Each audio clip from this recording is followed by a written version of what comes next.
no longer allowed to record when your family's out of town. You Why? are off the chain, sir. You are straight up on the porch. Get off my lawn. Get off my lawn, super conservative, like Fox News watching motherfucker tonight. Like, my God. I've been to a few bar mitzvahs.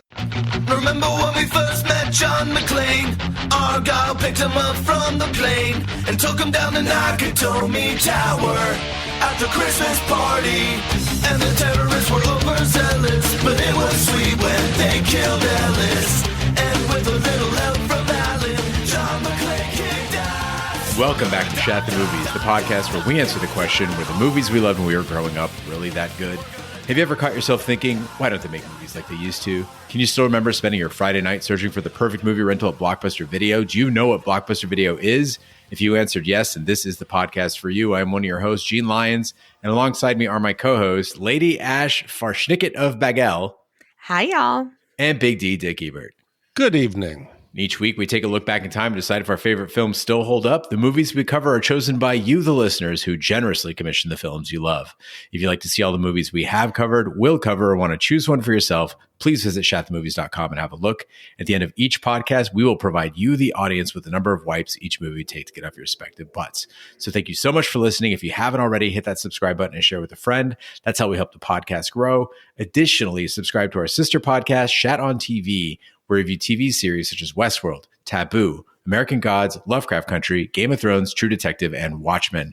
Find all that information and past episodes at shatontv.com. And finally, to hang out with us live all week, follow and subscribe to our Twitch channel, shatthemovies.com/Twitch, where you play video games, host watch parties, and host live edits of this podcast. All that being said, Big D, what movie are we reviewing today? Gene, I'm very excited to continue the month of Steve, as Hot Sauce Steve has commissioned some great movies. And tonight might be a little bit different. We're going to strap on our tights. We're going to head out there into Sherwood Forest, and we're going to try to help protect the people from the evil sheriff and the prince who's trying to do them wrong, as we review the 1993 parody of Robin Hood, Men in Tights. Well, and Hot Sauce Steve wrote in and said, "Hello, Shatters. I watched Robin Hood Men in Tights last year after I commissioned it, and I still laughed my ass off. It's so funny. I never watched Prince of Thieves, but I believe this is a complete spoof of it. I love Mel Brooks movies, and after Big D did Spaceballs dirty, I thought the crew should give another Brooks movie a chance. Big D, I promise that'll be the last time I bring up Spaceballs. Also, this commission goes out to Ash, as I know she loves this movie. Have a great day. Hot Sauce Steve." Well, I appreciate the shout out, Steve, because I love this movie. So thank you. Well, Robin Hood Men in Tights is a 1993 parody of the Robin Hood story. The film was produced and directed by Mel Brooks and stars Cary Elwes, Richard Lewis, and Dave Chappelle in his film debut. It includes frequent comedic references to previous Robin Hood films, particularly Prince of Thieves, upon which the plot is loosely structured, Disney's Robin Hood, and the 1938 Errol Flynn adaptation, The Adventures of Robin Hood. The film also features Mel Brooks in a minor role, the first time he had appeared in one of his own films in which he does not receive either top billing or play the lead role since Young Frankenstein. So Ash, Big D, we always ask where you were and what your memories are of the movie we're covering. Today, it is Robin Hood Men in Tights. Ash, we'll start with you. So this movie has a very special place in my heart. I cannot tell you how many times I saw this growing up. Kathleen Boyd was my best friend in middle school. I talked about her on the Titanic episode because we saw Titanic so many times together. And we also saw this one. We used to drive my parents insane because we would basically quote this movie from like beginning to end. And to this day, it was so weird when I was watching it because I could just quote it as it was going. I sang all the songs. I knew exactly where the laughs were going to come. And so it's hard to be objective with a film like that because like the film is like ingrained in the gray matter of my brain. But I loved it when I was a kid. It made me fall in love with Cary Elwes after Princess Bride all over again. I personally think Amy Yasbeck is a total dream, and I'm really excited, but also very nervous to review this one because my friend here, Mr. Gene Lyons, I feel like is going to make my childhood dream bubble pop. I wasn't always an asshole when it came to Men in Tights. Like Just when now. I was a kid, just now, yeah. I remember laughing my fool head off when I saw this in theaters with my junior high school friendship group. Like we would all go together. I grew up on Blazing Saddles, Young Frankenstein, and Spaceballs. So this was my first chance to like go to a Mel Brooks movie without parents around with my friends and just enjoy it. And I mean, we quoted the shit out of this thing. We sang all the songs. It was a good fucking time. So Ash, you mentioned that you knew where all the funny lines were. I wish I'd gotten a note because I really didn't find any of them. Oh my God. Okay. So now Vanessa and Emma are in Brazil. So yesterday I sat down, I had myself a couple drinks. It turned into a couple more drinks. I started watching the movie and I'm texting Gene. I'm like, yo, this shit's kind of funny. I know I shit on Spaceballs. I gave it a 4. Okay. And this morning I woke up. I was a little confused at what happened. I went back and looked at my notes. They were incoherent. I couldn't do anything with them. So I went back today and watched this movie, and it was very different because this was the first time that I've ever experienced Robin Hood Men in Tights. And my mother used to say to me, if you don't have something nice to say, don't say anything at all. So tonight will be a difficult review for me. Let's hit the trailer. 20th Century Fox presents the motion picture event of the summer. The summer of 1125 AD. That's him! Robin Hood! Good evening. The Hoods from the Woods are back. Yo, yo, yo, check it out. Little John. Ow. Prince John. More bubbles. Oh, yeah, just now it's happening. The Sheriff of Rottingham. I challenge you to a duel. I accept. Maid Marian. A chastity belt? It's an everlast. And a Rabbi Tuckman. Hello, boys. He's the first action hero.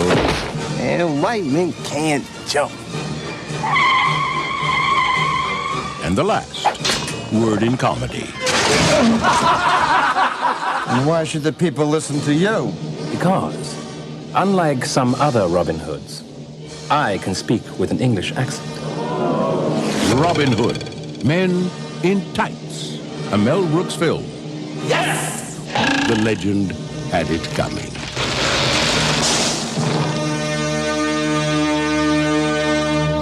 Robin of Loxley is captured during the Crusades. With the help of fellow inmate Asnees, he escapes and frees the other inmates. Upon returning to England, Robin finds Asnees' son, Achu, and discovers that Prince John is abusing the people while King Richard is away. Robin discovers his family home being repossessed, and his family's blind servant, Blinkin, informs Robin that his family is dead and his father left him a key which opens the greatest treasure in all the land. So I think there's something that happens with a Mel Brooks movie, which is that you have to accept on its face that Mel Brooks has two types of jokes. He has jokes that are funny and he has jokes that just like really aren't. And that's everything with Mel Brooks, from this to Spaceballs to The Producers. There's some work and some are just total shit. And this movie is a perfect example of that. There's some that are just really simple and funny and some that are shit. But one of the ones that I think is really funny is I love the gag of the credits of this movie. Every Robin Hood film always opens the same way, where it's a village and the sheriff is coming through to burn it down. And the whole like, leave us alone now, Brooks. Like, that's a funny gag to kick it off. I think it works. I also think some of the prison things are silly.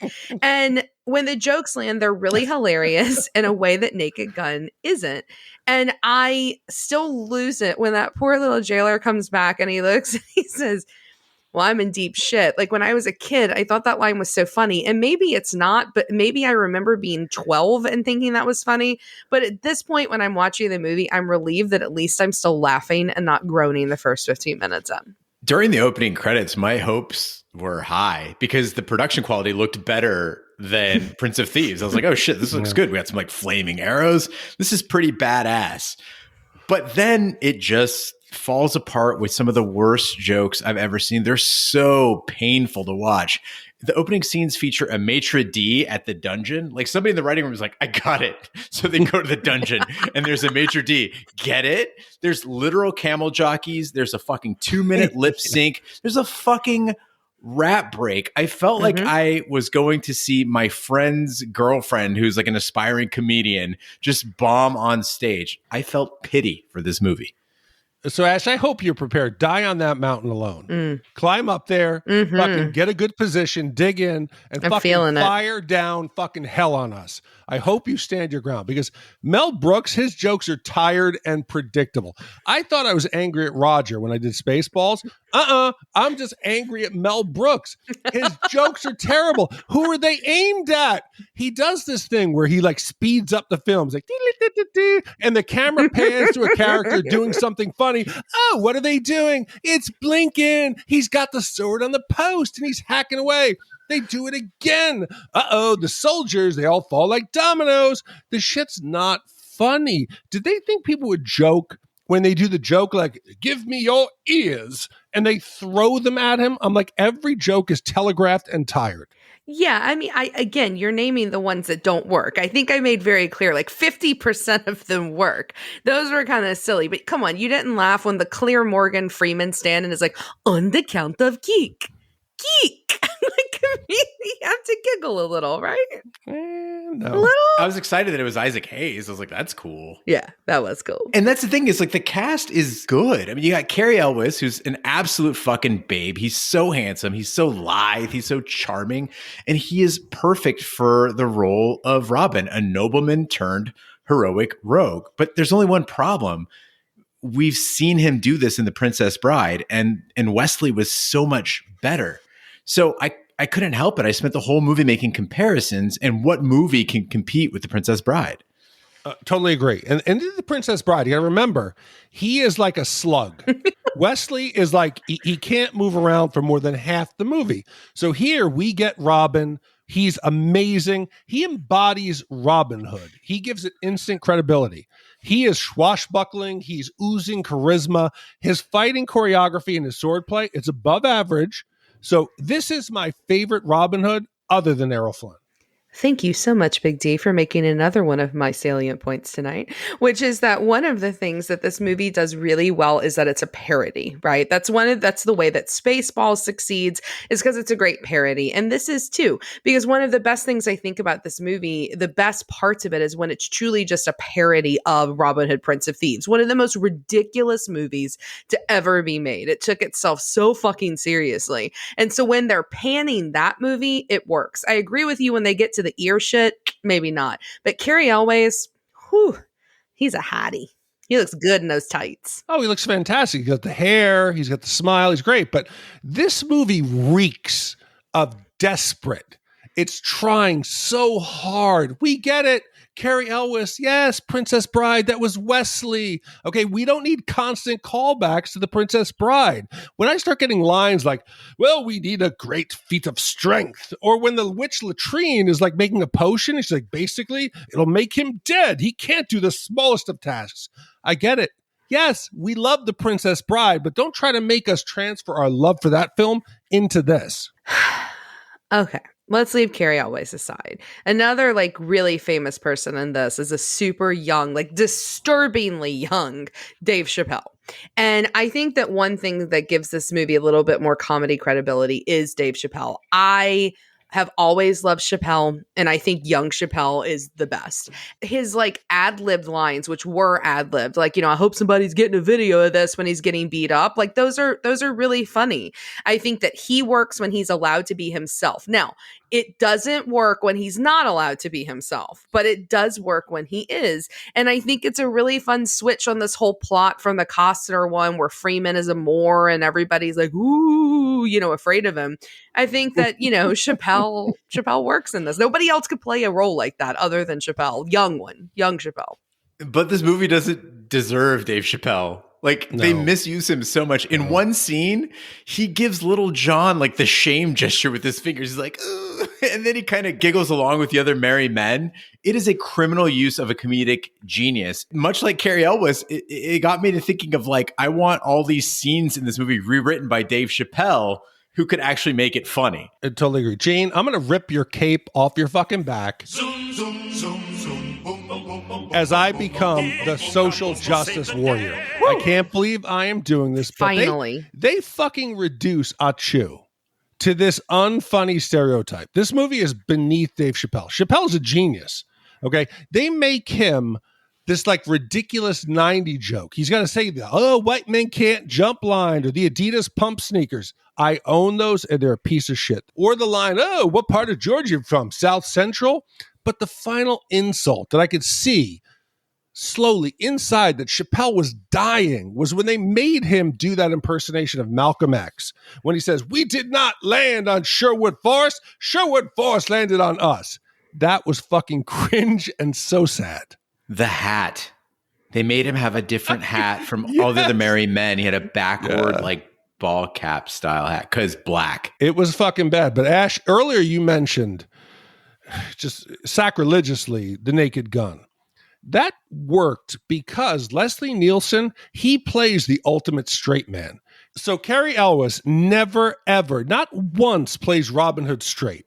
He should have tried to play Robin Hood serious instead of goofing along with these other ridiculous characters. They're pulling out his tongue. Zoinks. I can't speak. Let's make Robin look like a goofball. He can't jump on a horse. He falls off comically. The Naked Gun worked because you had the straight man. You can't have everybody be the goofy sidekick. The closest we got to a straight man in this movie is Dom DeLuise. And if Dom DeLuise is your straight man, you got problems with your movie. Well, Robin recruits Little John and Will Scarlett O'Hara to help regain his father's land and oust Prince John from the throne. On his quest, Robin attracts the attention of Maid Marian of Bagel, who wants to find the man who has the key to her everlast chastity belt.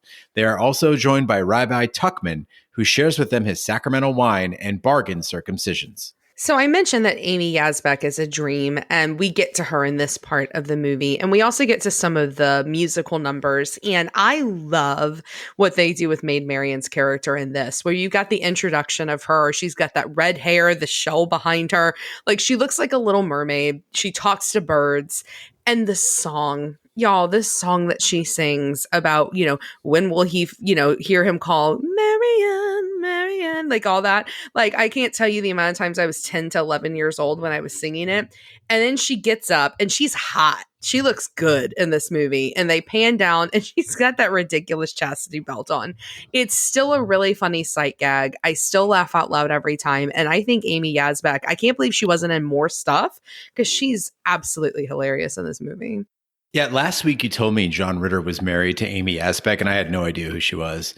And now I do. Fucking wow. She is beautiful. She is enchanting. And the way she looks at Robin is precious. Like, she's actually involved in this romance. She genuinely cares about him. But the cast isn't the problem. Like I said, it's a great cast. It's a classic tale that should be easy to parody. And I agree with you, Ash, that when they parody, that's when it's strongest. You've got multiple movies to reference. You got multiple genres to reference. You got Prince of Thieves, which was a blockbuster that came out 2 years prior. So everybody is familiar with the Robin Hood story, and everybody is familiar with what was stupid about Prince of Thieves. This should be a slam dunk. I don't think it's Mel Brooks because we've seen him do great work before. We've seen this cast do great work before. And so I started looking to see who else was involved in writing this movie. And there are two co-writers, and I want to tell you their merits. Tell us. J. David Shapiro, his work previous to this was Who's the Boss and Charles in Charge, sitcoms. And then after this movie, he wrote the screenplay for Battlefield Earth. It's a movie so bad that he asked to be credited under a pen name for writing it. The other writer, Evan Chandler, was a dentist who accused Michael Jackson of molesting his son and then shot himself after Michael Jackson died. So I don't know if Mel Brooks was in with like the best writing team here. Okay, I'm not joking about the dentist or whoever molested a child. I'm just joking that this was the writing crew. I can picture the writing room. And Ash, I'm sorry, but come on, fucking defend this movie. Change me. My score is always flexible. While Robin is training his band of tights-clad merry men, the spoonerism-spouting sheriff of Rottingham hires the mafioso Don Giovanni to assassinate Robin at the Spring Festival.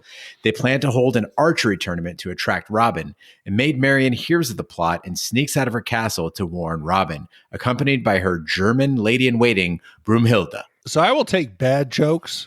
I'll take jokes that just maybe miss the mark a bit, but I will not take stolen jokes.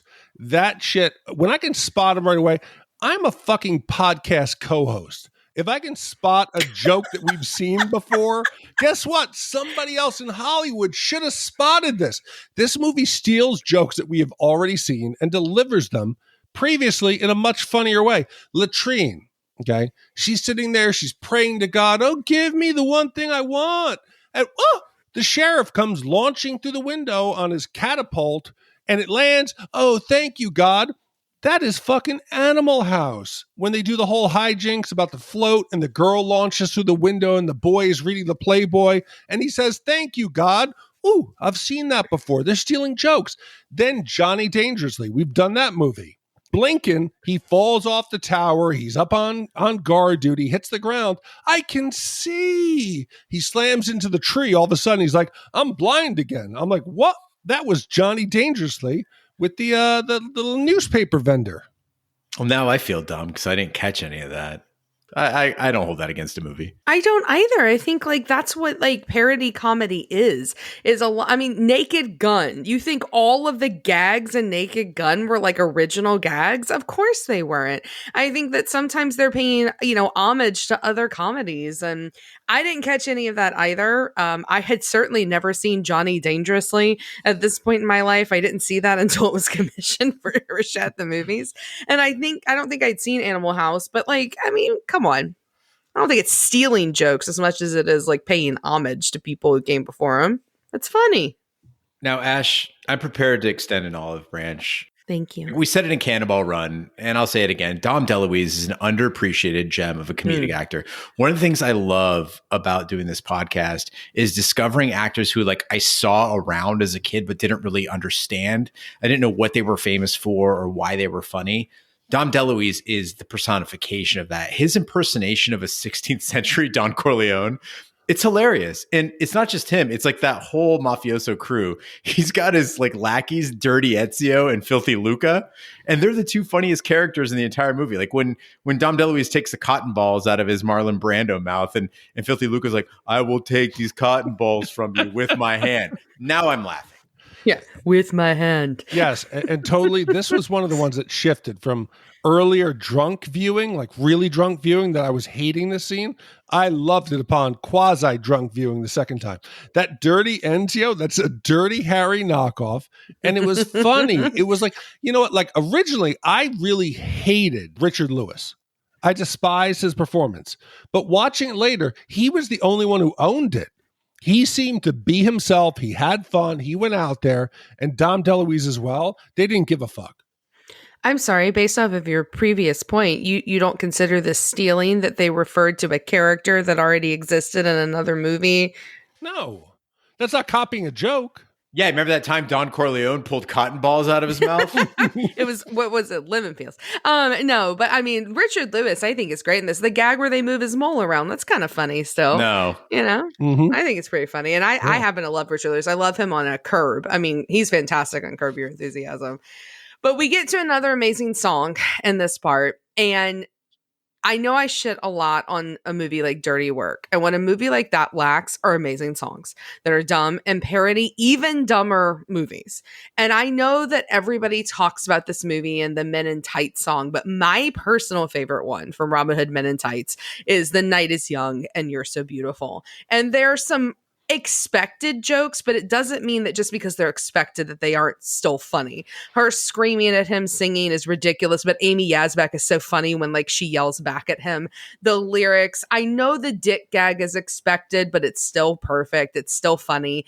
And what made me the most nervous was when this part was over, because all I could hear in my head, like I've done this podcast with you guys for too long, because like I hear you talking to me like through my head as I'm watching it, and I can hear Big D be like, we need the story, we need the rules. And then I hear, Gene over here going, okay, this is fucking stupid. And that's all I could hear in watching the scene. And it made me so fucking sad. Ash, you call this an expected joke? At the beginning of the song, they lift up a sheet and he's got a sword sheathed at his hip. Right. It's Where expected. do we think that's going to go? It is an utterly predictable sword boner. It's unnecessary. Expected means I saw it coming a couple seconds ago, not a couple fucking minutes ago. They held up the sheet, the whole number, for one lame joke. The Night is Young and You're So Beautiful is not bad. It's actually, there were parts of it that I enjoyed. The Men in Tights anthem, that one is unforgivable. It's the big number in the movie. It's the theme song. It is the pinnacle by which the whole movie should be judged. And it's like a 3-minute song that's basically saying, we're not gay. Hey, guess what? Seriously, we're not gay. We wear tights, but we're not gay. And I can feel Mel Brooks like ready to transition to stage at this point where this might work, but on film, it does not. It reminds me of, I don't know if you guys are familiar at all with the producers, but it reminds me a lot of the song, like at the beginning of the movie when they decide who's going to direct it and they sing, Keep It Gay. And they sing that song. It's like he took that song, which works in the context, and then he put it in like a heterosexual dude's hands, and it just doesn't work. So I agree with you. Men in Tights, I did not think held up at all. But the other ones, I mean, Cary Elwes' lip sync performance of The Night is Young and You're So Beautiful is fucking hilarious. And if he had been a straight man, he wouldn't have been able to play that quite so funny. So I thought it worked. Ash, I am so happy the way you describe watching the movies and feeling us there. I thought I was alone. Anyone who's a fan of Star Wars, when you get the Force ghosts, when you get like Anakin and Yoda, they appear. I'm watching the movie alone on my couch, I've got my earphones and I'm watching it. I will occasionally gaze over at the empty couch and picture the two of you. Usually Jean is giving me the side eye and disapproving of my feelings. And Ash is like dutifully taking notes. She's got her glasses down. She's very professorial. And I'm alone there with my thoughts. So I'm so glad that I'm not the only one who is sitting there enjoying this as a group. That shows we've been doing this quite a long time. Mm-hmm. Yeah, when I imagine it, we're all just naked in sleeping bags. At the archery tournament, a disguised Robin loses after his arrow is split in two by his opponent. Robin reviews the movie's script to discover that he gets another shot. Giovanni's assassin attempts to kill Robin, but Blinkin catches the arrow in midair. Robin wins the tournament, but is arrested, with Marian promising to marry the sheriff to spare his life. Robin and the merry men interrupt their wedding, and Marian is carried off to the tower by the sheriff, who cannot open her chastity belt. As Robin duels the sheriff, his key falls into the lock of Marian's chastity belt. So Mel Brooks movies are at their best when actors break the fourth wall. And Ash mentioned the villagers yelling at Mel Brooks about their homes being on fire. At this point in the movie, we get this sword fight where like they skewer a crew member's food through a window, and that works too. But the best example is when Robin loses the archery tournament and he checks the script to see if that's right. And it's not so much Cary Elwes' reaction, but again, Richard Lewis and Roger Rees, when Prince John and the Sheriff of Rottingham consult their scripts as well and just discover that they're bound by the screenplay to let Robin have another shot, I smiled until they've ruined it with like a group tomahawk chop from the crowd. But Gene, you're missing. This is my point. If I'm out at the bar and a shot of Jägermeister comes my way, I'm like, oh, this is great. But I don't need 4 shots of Jaeger. Fucking Mel Brooks just finds something that works once and he keeps doing it. He keeps going back. You miss another fourth wall breaking. When we get the Disney song in the bathtub with the Ariel and the shell, they break the stained glass window and we see the cameraman. It's funny once. Twice, a little less. 3 times, not so much. 4 times, not funny at all. He doesn't really know how to edit himself. Like Mel Brooks is one of those guys that like throws all the shit at the wall and then is like, oh, look, it's like a Pollock painting. Let's keep it all. It's a brilliant thing. When really it isn't. It's just a mess. And I think that the fight scene is an example of that, because you get the sparks. And then you get the jackhammer on her chastity belt. Then you get the shadow puppets. And you've already talked about the hot dog stab. And it's just dumb. And none of those jokes are funny on their own. And you put them together and somehow they become even more unfunny. And I think it's a huge bummer because Cary Elwes, I think, sells the hell out of the sword fight. Like, I love his little like, ha, ha, ha. Like, doing that thing that we all do. Like when we're kids making like, play sword fighting, we make those weird noises that no one ever makes when actually fighting with swords. And he's got that big grin on his face. And you mentioned Errol Flynn earlier, Big D. And I think like this is where Cary Elwes is both Errol Flynn and Kevin Costner, like all in one, in a way that's just really brilliant. I just wish the material he had was a little bit better. Yeah, you want to talk about a joke that wears out its welcome? How about Blinkin is blind? Like a quarter of the gags in this movie have to do with Blinkin being blind. Oh, he's on the toilet and he doesn't know where the house is gone. Oh, he can't find the ladder. Oh, his titties are all jumbled. Oh, he caught an arrow. Like, we get it. The dude is blind. Like, let it go. Again, Big D, once, twice, maybe funny, 4 times, 5 times, not at all. But I disagree on the point of referencing other movies. Like, I think Mel Brooks was smart to reference other movies, particularly his own in Robin Hood Men in Tights, and particularly Blazing Saddles, which would make for the most uncomfortable Shat The Movies episode ever.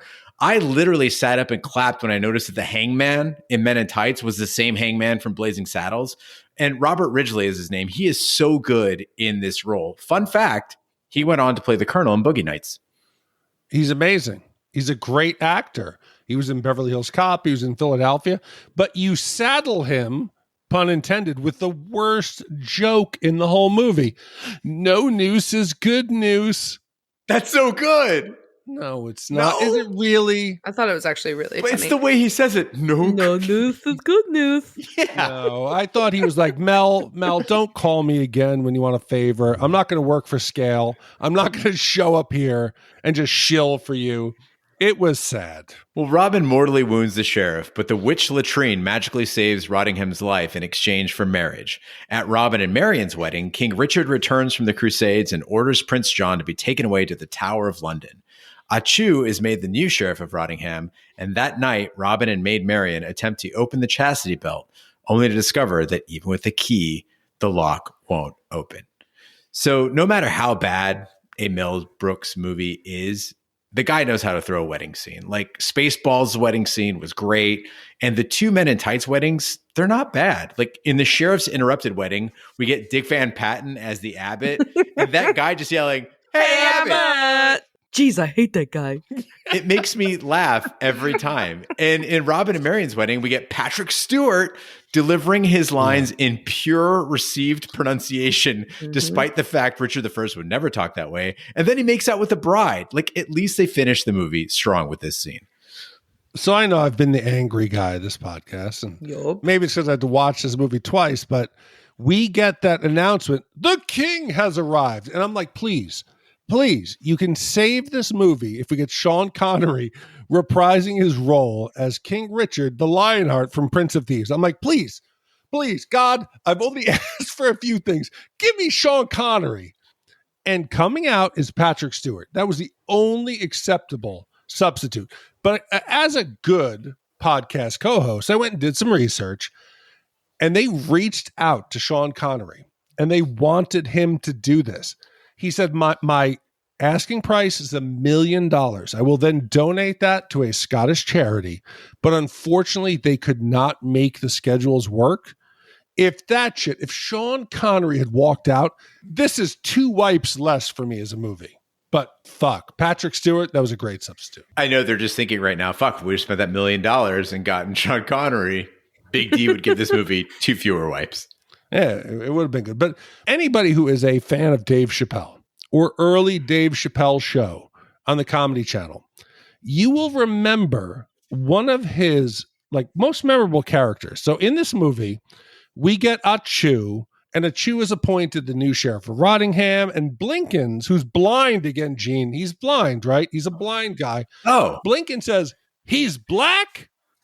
Am I the only one who thought this has to be the origin of one of the Chappelle Show's first big bits from the first episode was Clayton Bigsby. Clayton Bigsby is a blind black man who is a prominent white supremacist, but he doesn't know he's black. Yeah. So the whole episode, they're doing like a behind the scenes nightline thing about him. He's like, white power, but he's really a black guy. This has to be the origin of that. And if only Clayton Bigsby came out of this movie, it is worth it that Dave Chappelle did this role. Breathing all the white man's air. No, and then at the end when it's like he got divorced from his wife 3 months later. Boogie, boogie. Boogie, boogie. Whoa! You can't say that. I can. It's Dave Chappelle. I can. I'm not. No, saying you it. can't. Yes, I can. There's almost like a Dave Chappelle Porky Pig wink when he says it worked in Blazing Saddles. He does that thing where he tucks his chin in and he's looking right at the camera, and he's so young, and you just know he's got something special. But then I also realized how little they had him on screen. It feels like if they're going to appoint him Sheriff of Rottingham, that he should have had a bigger role in the movie, I could have done with like 3 fewer characters and more Dave Chappelle. I know, but like there's so many like tiny characters like we didn't talk about that they at least like ignore Chappelle for. Like we never talked at all about Broomhilda, and she's hilarious in Amazing. this. I mean, she's so good. Although one thing I will give you, because I want to make sure I'm honest, is that Mel Brooks doesn't know how to do a special effect. Because when she goes, he calls like the horse Fruffentrugel, and then she falls down in the gags that she's so fat she breaks the ground. If you watch that, it's cracked before she hits it, and it's like the worst special effect of all kind. But she handles it great. She's hilarious. The Little John, he's funny. The sheriff's funny. Like there's some funny character actors in this that I just feel like you guys didn't give their due. So I just wanted to give a shout out to the bit actor in a Mel Brooks movie. We see you. Well, now's the time when we give our wipe score for Robin Hood Men in Tights. 5 wipes is an absolute disaster of the movie. It is spending the night with the sheriff of Rottingham and his jackhammer. 0 wipes is a perfect movie. It is Spaceballs. No. Ash, we'll start with you. What is your wipe score for Robin Hood Men in Tights? This movie's really silly. It makes no sense in parts. It's dumb. It's slightly offensive, but I still really like it. And it makes me smile. It makes me happy. I still quote from it all the time. I can't tell you how often in my life I've said, no ding ding without the wedding ring. Like, little jokes like that. Like, they're hilarious. And I'm not saying that I personally said that, like, unfortunately, but I've said it to other people. And at the top of that list, like, I just have to say that this movie is... I just got that. And I have to say that, like, at the top of, like, my, like, quotable movies list, this one sits there. Is this movie perfect? Fuck no. Is this movie average? No, it's not. But I think we're too often forgetting when things are just fucking fun. And you ask, who is Mel Brooks' audience? 11 and 12-year-olds. That's his audience. And so viewing this as somebody who loved it when they were 11 or 12, it's still pretty funny in parts. It's silly, but it's fun silliness. And so in the most loving way, I'm giving it 3 wipes. What 11 or 12-year-old is like, hey, it's the rabbi with the sacramental wine and he's a moil? Yes! What 11-year-old's No. like, hey, circumcision jokes. Circumcision jokes are hilarious to 11 and 12-year-olds. What 11-year-old knows what a chastity belt is? I did. Because you were probably wearing one. Your parents were religious. I But like never average kids, they had a don't know. chastity belt. They don't know like what a moil does unless I you're had Jewish. a promise ring, but no chastity belt. Did you know what a moil was? When I was 11? Yes. Yes. No, you didn't. Come on. Yes, I did. We had Jewish friends. Oh, whoa. Okay. I had black friends too. I guess that makes everything okay. Well, that wouldn't mean that you knew what a moil was, but I mean, that's why I knew it. I had Jewish friends. I knew what a reservoir tip was. Eluchenu maluchalem. Oh my God, you have like this has been, you are no longer allowed to record when your family's out of town. You are Why? off the chain, sir. You are straight up on the porch. Get off my lawn. Get off my like lawn, super kids. conservative, like Fox No. News watching motherfucker No. tonight. Like, my God. I've been to a few bar mitzvahs. And All the you need to fact do that is now insult gay people and we're good. We've got we've got them all in there. No, Mel Brooks covered that one already. Exactly, yeah. So this movie, I started counting. I'm like, okay, let's count the chuckles, count the laughs. I had 3 chuckles that I could say bordered on laughs. One was the 3 camel jockeys. Yes, very inappropriate, but very funny. They had numbers on them, the whole thing. Fuck you. The sheriff's men humming the fanfare like, I laughed at that. Or when Robin is disguised in the archery competition as like an old man, somebody goes, that's Mark Twain. That I laughed at, but this movie on a whole. And you laughed at the Blazing Saddles thing, and you laughed at the Hey Abbat thing. You laughed at multiple times other than those, sir. No, those are more like chuckles. Like, Well, you literally said 3 of my chuckles. I raised your there's a 3 to difference. 2. It's like, or He had chuckles, then he had guffaws. yes, totally. But my thing is this: this made me have a realization. I've been feeling guilty, and I've been carrying around this burden for years that I had shit on Spaceballs because I was angry at Roger Roper. No, I just don't like Mel Brooks.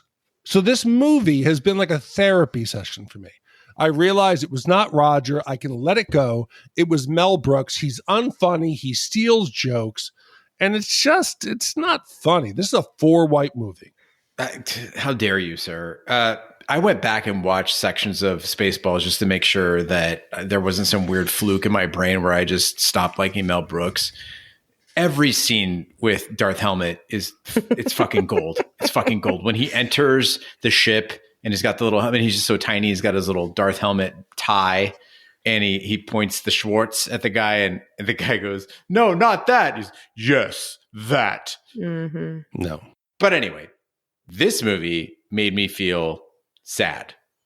I felt like I was watching Mel Brooks lose his touch. This is years after Spaceballs, and I felt like it was like his sunset, right? There were glimmers of past glory, but the failures, they were just overwhelming. Like you pointed out, Big D, the Malcolm X jokes, the mole jokes, Robin saying goodbye in Chinese. There's a JFK assassination joke. There's a fucking Arsenio Hall reference. And then those fucking rap breaks. I felt like I smiled out of respect more than out of joy. So for me, this is 4.25 wipes. Boo. So with 3 wipes from Ash, 4 wipes from Big D, and 4.25 wipes from me, that gives us an average wipe score of 3.75 wipes for Robin Hood, Men in Tights. So Gene, with a score of 3.75 wipes, that now ties this in the 223 spot with only one movie, Labyrinth. I love Labyrinth. Of course you do. What, the Bog of Stench? That whole fucking, or the Getting Chilly with It? That whole ridiculous song? Hey, Chilly Down is a great song. I agree. It's better than this movie. You guys are so cold and dead inside. No. I want to point out, Ashley, that you did not give this a favorable score. No, I gave it a fair score, but there are lots of movies that I think are dumb and aren't objectively on their face good movies, but it doesn't mean I don't enjoy them. Hold on. Let's have some fun here. Okay, peeps? Let's go and see what Ash has given a 3. Let's do it. The Final Countdown. Deserved a 3. Species. Definitely fun, stupid movie. Deserved Back a to 3. the Beach. Fun, stupid movie. Deserved a 3. Ravenous. Stupid, fun movie, but ridiculous. Deserved a 3. Adventures in Babysitting. Fun, stupid movie. You see the pattern here? Escape to Victory. I don't remember that one. It's a soccer movie with Stallone. I think the pattern is you're overly lenient. No, yeah. Escape to Victory is a 3. Yeah, I got that one. Michael Caine Masters got of it. the Universe. A 3. Wow. Strange Days. Definitely a 3. Hook. Oh, yeah. Definitely a 3. In the Army Now. A 3. True Lies. I probably should have given that one higher. You did. You actually gave it a 1.5. I was just lying to test you. Oh. Wait, hold on. See? What is she giving a worse score? Yeah, tell me what I've given a 3.5 to 4 to. 3.5 to 4.5. So for a 3.5, we get into Three Amigos, 3.5. Deserved. Father the Bride. Deserved. Crocodile Dundee. Yes. Maximum Overdrive. Yes. Transformers the movie. Yeah. 16 Candles. Yes. Now we get into 3.75. Dirty Work. Yeah, I hated that movie. Empire Records. That one killed me, but still killed me. You gave it a 4. You gave it a 4. That one killed me, but deserved. Red Dawn, 4. Fucking hate that movie. Valley Girl. Yeah, and that killed me too. That hurt. Trading Places. Yeah, I hated that movie. Yep. Inner Space. Yeah, I hated that fucking movie. Martin Short can go suck a dick. Okay, at least you're consistent. You're wrong, but at least you're consistent. I've only 5 wopen. Whoa. 5 wopen. Whoa. Y'all, my brain just broke. You had a seizure. You're stroking out. I'm only 5 wiped. I only 5 woken. I don't even know where that came from. Oh, Jesus. I've only 5 wiped one movie, I think. 2. What did I 5 wipe? Student Bodies and Tequila Sunrise. Oh, yeah. Both deserved it. Okay. Yeah, I'm consistent. I would argue that you, good sir, Mr. Big D, are the least consistent out of all 3 of us. Yeah, I'm a fucking mess. What do you expect? Because your Red Dawn score alone. That's a great movie. I'm a patriot at heart. I can't fault me for that. I think Gene and I are pretty consistent. Are you really, though? We are, because we're nerds. We're really geeky, and we approach this very cerebrally, I feel like. I'm emotional. I can't. My heart gets in the way. I'm sorry, people. I'm a lover. I try my best. Oh, my God. You're the Ripley of the podcast. On your period. So Big D introduced a new feature for our across the pond listeners, but really anybody can use it. So it's the SpeakPipe feature. So you can go to speakpipe.com/shatpod. It's super convenient. You could do it off your computer. You could do it off your smartphone. And we get those and they can appear on the pod. And I think we got a couple this week. It's a nice thing because right now we are doing the trial version, which limits us at 90 seconds per call. So if enough of our listeners do it, we will ditch Google Voice. And that way everybody can leave a message, but the audio quality is great. So please go on to shatthemovies.com. You'll see the call out on the right-hand side. Test it out. We'll see how it goes. But our first one comes from Andy in Yorkshire. Hi, Shat Crew. This is Andy from good old Yorkshire in England. Look forward to your podcast every week. Don't miss an episode. Especially love the banter in the last one. The Naked Gun had me in stitches. Had it on while I were in bed. Oh, made me laugh some. Bet you. Anyway, love the 80s movies. My favourites, Big Trouble in Little China, The Thing, and What You Shot All Over, Highlander. Ooh, big mistake. Anyway, all the best from Yorkshire. Cheers, guys. Fun little fact, Big D. Patrick Stewart from Yorkshire. Oh, it's wonderful. I love our international calls. Please call us again. And we have another one from Rob T, who wanted to talk about the American Werewolf in London review. Hi, Shat Crew. This is Rob from the UK. I just wanted to say thanks for the American Werewolf episode. Everything I wanted and more. Lots of gags, lots of discussions came out of it. Thank you to everyone who liked the musical interlude from Ravenous as well. I just wanted to say on Big D's accent, you made me miss. And I never missed that bar before. Anyway, with some of the theories, I think the reason they were all in the pub was that, especially Rick Mail, if you noticed, they were going hunting anyway. They were going to go hunting for Brian Glover's brother or relative, and that's why he wanted to keep everything so quiet, because he didn't want it to come back on him. And I think Nurse Price was looking to get an American visa through marrying David rather than any kind of animal magnetism more than anything. I also, kind of thought that the Nazi demons, they were, kind of just a nod to the fact that it was a Jewish family and they probably had some relatives who'd been killed, not too long before when you think about it. Excellent film. If you want to know more about it, there is a brilliant documentary on the Blu-ray. If you pick it up, you can pick it up for a few quid. Definitely worth watching. But thanks again. Looking forward to more episodes soon of some films I love. So next time I can't figure out a movie, I'm just calling Rob to explain shit to me. That all makes a ton of sense and supports my displaced Jew theory. So awesome. But Gene, also, we're excited this week to announce, where are you recording from? Oh, so yeah, you might have heard that slight echo in the episode, but Shat Studios West, the Shat Shack, the Seance Room, it is now officially open. So big thanks to Sarah for building me the studio. Also to the King Bee for his help, and all of our lesbian friends. You're all wonderful at doing drywall. So Gene, next week, we're going to be traveling back in time, but it's not that simple, as James Cole learned the hard way. Imprisoned in the 2030s, James is recruited for a mission that will send him back to the 1990s. Once there, he's supposed to gather information about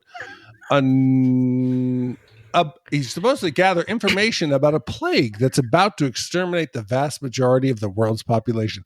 But aside from the manic Jeffrey, he gets little in the way of cooperation, not least from the medical gatekeepers like Dr. Catherine Rayleigh. This came out in 1996. It was directed by Karen Gillian. And this movie I remember seeing on an early preview and absolutely loving it. By the way, with the upcoming movie, if anybody's concerned about the monkey crash that happened in Pennsylvania where the monkeys got loose, they're all accounted for. So there's no danger. What the fuck are you talking about? The monkey crash. You don't know about the monkey crash? I'm acting like I do, but I really don't. Is that a metaphor for something? No. There was a truck carrying 100 monkeys in Pennsylvania. It crashed and 3 of them got loose. Oh. But they're accounted for now, so there's no risk of a plague that's going to exterminate the majority of the world's population. Yeah, I wasn't worried about that. It's relevant to the movie we're doing next week. Yeah, no, I get it. 12 monkeys. No, it's fine. Spoiler alert. What are you doing? Well, I mean, everybody fucking knows. So it could have been Outbreak, maybe. It's Monkey Shines. No, it's definitely 12 fucking monkeys. It's okay. Project X. Yep. Very good, Gene. Very good. The Jungle Book. Jumanji. Fucking Jumanji. I would do the shit out of Jumanji. Again, Gene, very good work. Gene, you're doing great work tonight. Thank you. It's the new studio. This is what the fuck is happening right now? This is gold. We're gonna be up for like an award here soon. Well, on that note, thanks, Steve, for the month of Steve, all 5 weeks of these commissions. And thank you to all the commissioners who make this podcast possible. That concludes this week's episode of Shat The Movies. Be sure to follow us on social media and share with a friend. We're on Facebook, Twitter, Snapchat, and Instagram at Shat The Movies. You can email us, host@shatthemovies.com, or leave us a voicemail at 914-719-SHAT, or through SpeakPipe. Just go to our website, shatthemovies.com. You can support the podcast by shopping our Amazon affiliate link, buying our merch, or commissioning your own movie. Find all that information by visiting our website, shatthemovies.com. Also, you can check out our sister podcast, Shat on TV, where we review TV series such as Lovecraft Country, Westworld, True Detective, Taboo, American Gods, Game of Thrones, and Watchmen. Find all that information on our website, shatontv.com, wherever fine podcasts can be found, including iTunes, Google Play, Stitcher, and YouTube. Be sure to subscribe, and if you stop by iTunes, please leave a 5-star review. That helps the podcast grow. On behalf of my co-hosts, Ash and Big D, I'm Gene Lyons. Be sure to join us next week for the following movie. You're a very good observer, Cole. We have a very advanced program, something very different. An opportunity to reduce your sentence considerably. And possibly play an important role in returning the human race to the surface of the Earth. No license, no prints, no warrants. Take him down! Well, he took on 5 cops like he was dusted to the eyeballs. What year is this? What year do you think it is? 1996. That's the future, James. Do you think you're living in the future? I'm simply trying to gather information to help the people in the present trace the path of the virus. We're not in the present now. This is a place for crazy people. I'm not saying you're not mentally ill. For all I know, you're crazy as a loon. The army of the 12 monkeys, they're the ones that spread the virus. Monkeys. He's been living in a meticulously constructed fantasy world, and that world is starting to disintegrate. You haven't become addicted to that dying world? No, sir. He needs help. I think I'm crazy when people start dying next month. I don't belong here. You're here because of the system. I know some things that you don't know. Yes, my son. You sent me to the wrong year. You're certain of that? Science ain't an exact science. You had a bullet from World War I in your leg, James. How did it get there? I don't know. You're a trained psychiatrist. You know the difference between what's real and what's not. You said that I had delusions. You said you could explain. I'm trying to. I want the future to be unknown. I can help you. Get you out. You can't hide from them. Don't even try. We're all monkeys. The thing mutates. We live underground. They're watching you. I just want to do my part to get us back on top, in charge of the planet.